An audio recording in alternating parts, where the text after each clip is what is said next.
It started pouring, so I ran into my car. Then realized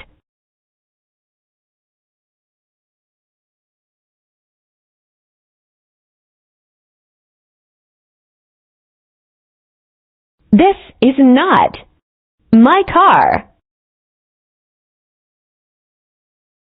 OMG, we moved to Amsterdam and realized we have two hot neighbors, so we decided we want to become friends with them. We didn't have their phone number, so we put a little sign on our window. OMG, they replied. Let's be brave. Hopefully they don't think we are weird. OMG, they opened their window and want to talk. What's up? Wanna come over? They invited us over. Should we go? I don't want to be kidnapped. Never mind. No risk, no fun. Follow for part 2. My friend told me that she needed me to call her and pretend that it was an emergency. I don't know what to fucking say. Do I just start off like just screaming? Because she said make it dramatic. Here we go. Hello? He cheated on me. He cheated on you? He cheated on me, bitch. I walked into the house and I just hear these fucking noises and I go to the room and this motherfucker's cheating on me. On fucking Christmas! No, I'm driving. I fucking left. He's at my house. How am I supposed to go home? Okay, do you want me to come with you? Yes.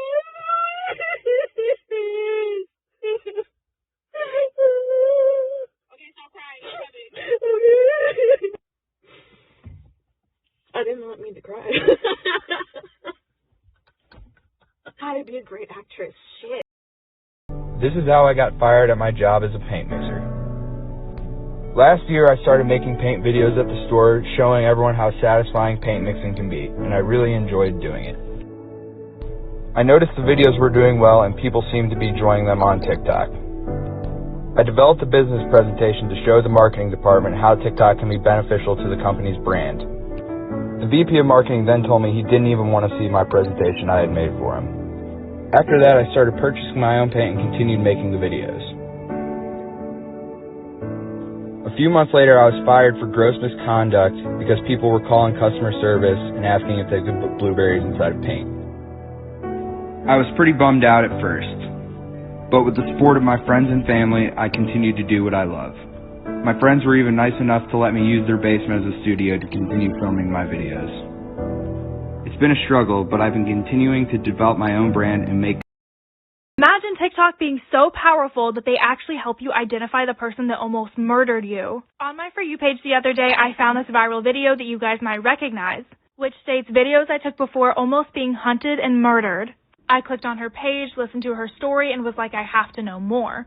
So I reached out and got the full thing. This is the case of Flowers Don't Growl. April 29th through April 30th of 2019, Taylor and her boyfriend Chris decided to take a trip to Falls Creek Falls, Tennessee. Taylor was 5 months pregnant at the time, so they figured they needed one last little trip before they were going to have a baby. And Taylor swore that Chris was going to propose. So that's why she documented so much of this trip, not even realizing that later on it was going to be used as evidence. So they set up at their assigned camping lot. They spent their time hiking, exploring, having fun. Taylor would collect flowers along the way to document it for memory's sake, but please keep these flowers in mind. And then on the second day, everyone from their assigned area was gone except for them. So they were more alone than before, or so they thought. So what happened? Bitch, I'm crying. A ghost grabbed my ass. How? Show me how. I was against the wall waiting for my yogurt, and then this is all I felt do. No. Really, when I tell you. And I forgot my crystals at the house. No protection. What if the ghost was ugly? The ghost was like, come here, mommy. The ghost said, the ghost was like, I've never seen that ass back in 1940s. What is the worst interaction with another human you've had in 2020? I'll fucking go first. I asked a girl out on a date, picked her up, drove her to the fucking restaurant. Right when we parked, she tells me, I don't think I really want this to be a date. What? I had no fucking idea what I should do. So I just fucking go into the restaurant with her. We sit there like we're strangers the entire time. I had just like blown up a little bit on TikTok. I made a fucking video about the situation and I asked everyone on TikTok what the fuck I should do. As I'm sitting at fucking dinner, my fucking phone just goes crazy. Fucking video goes viral. I'm like reading the comments at dinner, laughing my fucking ass off. I get up to go to the bathroom and my fucking waitress stops me and she says, I just got off my fucking break. I just saw your fucking TikTok. She was like, I fucking got this. When I sit down, she comes over. She acts like I'm a fucking celebrity. Gives me her fucking phone number. And the girl I was with was fucking dead. Welcome to ridiculous shit going on around the world right now that for some reason you just haven't heard about. Part 6.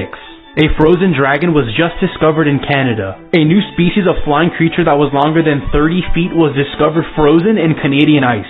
Scientists are calling it the frozen dragon of the north, and it was one of the largest flying animals in our planet's history. A Nazi coin from 2039 was discovered in a construction site in Mexico. On the front of the coin it has a swastika, which I blurred out for obvious reasons. But on the bottom it shows the year 2039, which means that this coin is from the future and was dropped by a time traveler, or this coin could be from a parallel universe.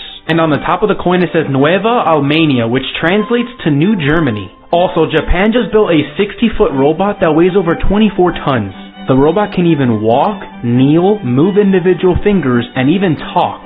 Also, Amazon is selling flying security cameras. If the drone detects movement in any other room in your house, it will fly. Go check it out and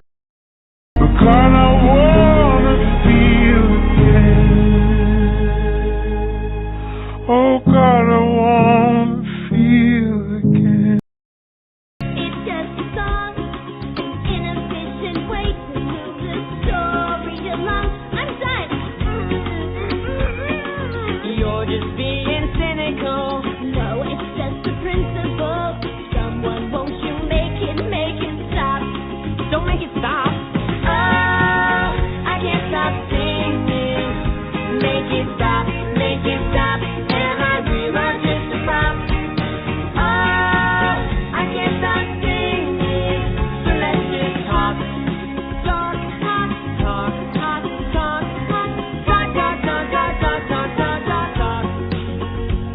We're trapped inside a musical with you. At least I'm here with you. I don't wanna make it stop. 20 years of chain smoking.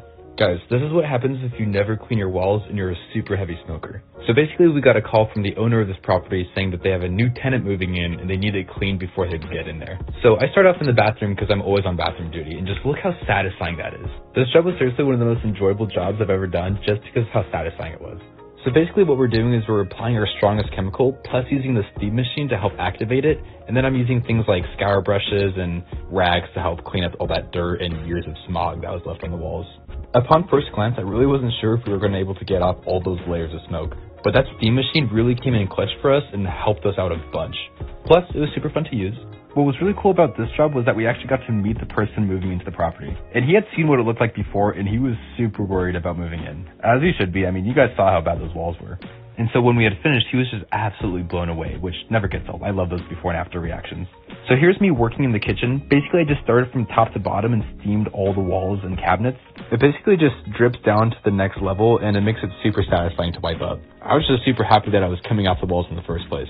Sometimes these jobs can just take so long because the dirt and grime just doesn't want to come off. And so the final step of this project was applying this odor sealant called Kills. Basically, I will just kill off any of the remaining odor from the last 20 years of smog building up. And this is the final walkthrough. It's nothing spectacular since they're still remodeling it, but I mean, look at that kitchen. It's so much better than before. And so yeah, these are the last 2 bedrooms that we had done as well. But also, friends, don't forget, please.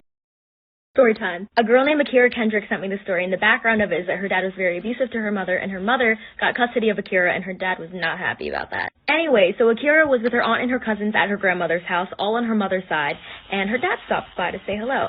And Akira's outside playing with her cousin, and her dad comes up to her and grabs her arm and says, "Do you want to go to Walmart with me?" And at the time, she's only 7, so all she hears is toy aisle, so she says, "Yes, let's go." So they get in the car, they head to Walmart, she gets some really nice pom-poms, and then he says, "Okay, let's go back to your grandmother's house." So he starts driving driving and he gets on the highway, and Akira knows that her grandmother's house is right around the corner from Walmart, so he does not need to get on the highway. So she says, Dad, where are we going? And he gets really mad and says, shut up, sit down, it does not matter. So Akira's in the back seat, she's really scared, and she just shuts her mouth. So after being in the car for a while, they eventually arrived at this really old, abandoned, beat-up house. And when they walk in, Akira sees about 25 people, and she does not know any of them. Her dad brings her to a room, puts her in a little closet, throws her some toys and her pom-poms, and says, play. Girls, tell me about a time where your quick thinking probably saved your life. I'll go first. 2 years ago, I was walking my dog at the park, and a man approached me and asked to take a picture of her. And I said yes, because why not? It's a picture of a dog. So he starts taking a picture of my dog, and then I realized that he was like holding up her collar, and then it hit me. My address is on that collar. He's not taking a picture of my dog, he's taking a picture of my address.